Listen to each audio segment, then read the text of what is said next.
Hi Sarasota, Dr. Walters here with Air Med Spa in Sarasota, Florida. So I want to talk to you today about all the areas where you can inject Botox.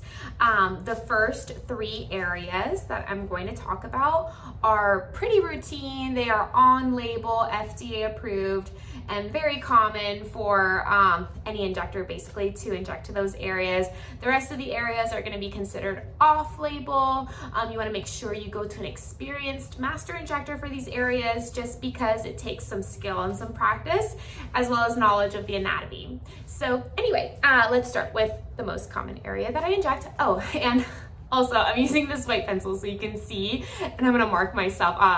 I brought some extra concealer to work today, so good thing. But anyway, I am going to draw the first muscle right here.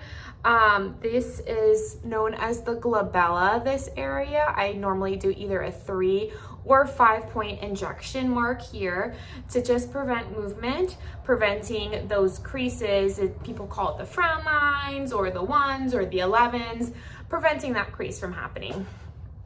Area number 2 is the forehead.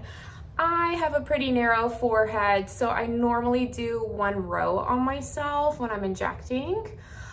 Some people need multiple rows. We can go into units, but that will be another video because that's just too much to talk about in one video. So the forehead muscle, the frontalis, that helps prevent these creases here, the movement and formation of the creases that you see when I'm creasing here, the horizontal creases. Next area, it's gonna be around the eyes, known as the crow's feet. So you have 2 options. We could either just do a brow lift by itself, if you want just a brow lift, by injecting the glabella and the 2 lateral points here of the crow's feet, that will give us a brow lift. I like to inject all around the crow's feet because you know what? Most people have those lines all around there, and it's just nice to have a nice smooth look. So again, injecting these 3 areas, very routine. Most of my clients get it done. Glabella, forehead, crow's feet. That's going to give us a little bit of a brow lift and help open up our eyes. People love that look. It's very aesthetically pleasing.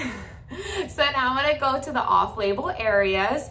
I like to work from top to bottom. So I'm going to show you. You guys saw a video on this recently. I don't know if you can see this eyeliner here. You can't see it, sorry. The jelly rolls, like you see when I'm squinting here, it would help smooth that look out and prevent as many creases. I only do 1 unit each area because you don't want too much of relaxation of that lower lid. Next would be the bunny lines. So I normally do 1 or 2 injection points right here, depending on the individual. Help prevents creasing right here, lateral of the nose, not so much on the bridge of the nose because there's no muscle here, so you can't really inject it, but it'll help smooth that out just some. Next area, the masseters. You guys have seen me inject myself here too, but I normally inject the jawline here to prevent clenching, grinding at night, and also if someone wants a slimmer lower face, this is a really good area to inject for that. Next, you've seen a ton of these on my page, the lip flip. Very popular right now.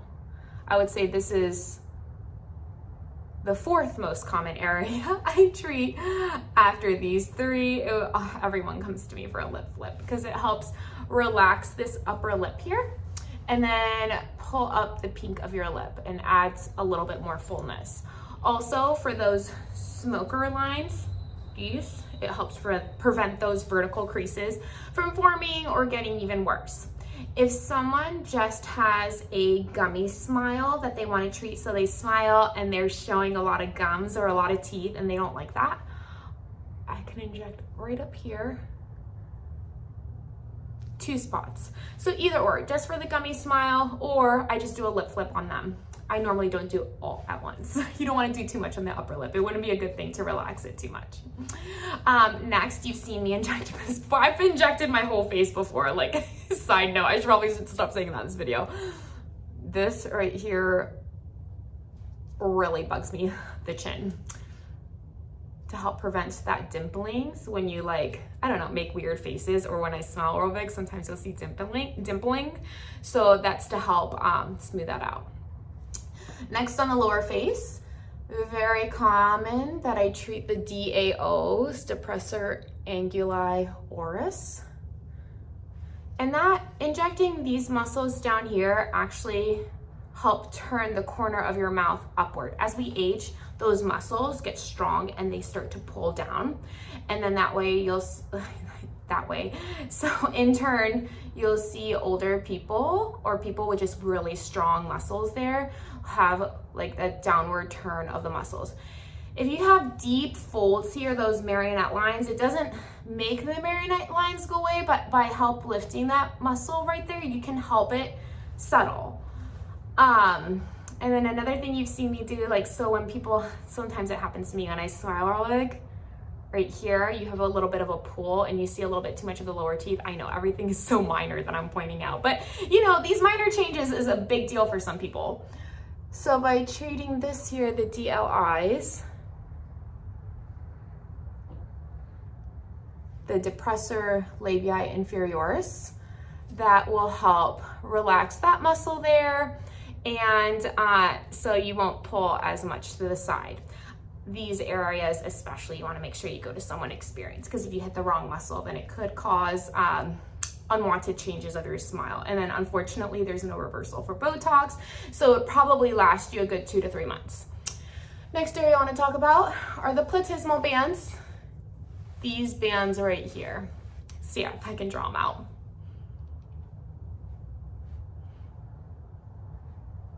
So it's not gonna help these vertical, like the necklace lines that you see here. It's more so to help that muscle. Some people just have a really strong platysmal bands that are just always showing. If it's a lot of skin, maybe threads and Botox combination treatment would be the best.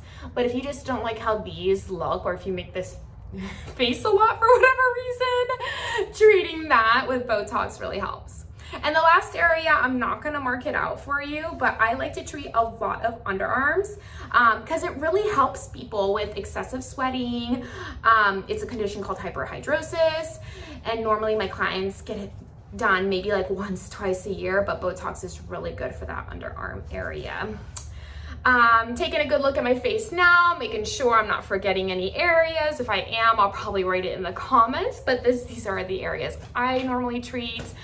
Very comfortable treating, and you'll see a lot of before and afters on Instagram, so I thought I would talk about it. Anyway, if you have any questions, let me know. Don't forget to follow me on Instagram or Facebook at Dr. Walters DNP. Thanks.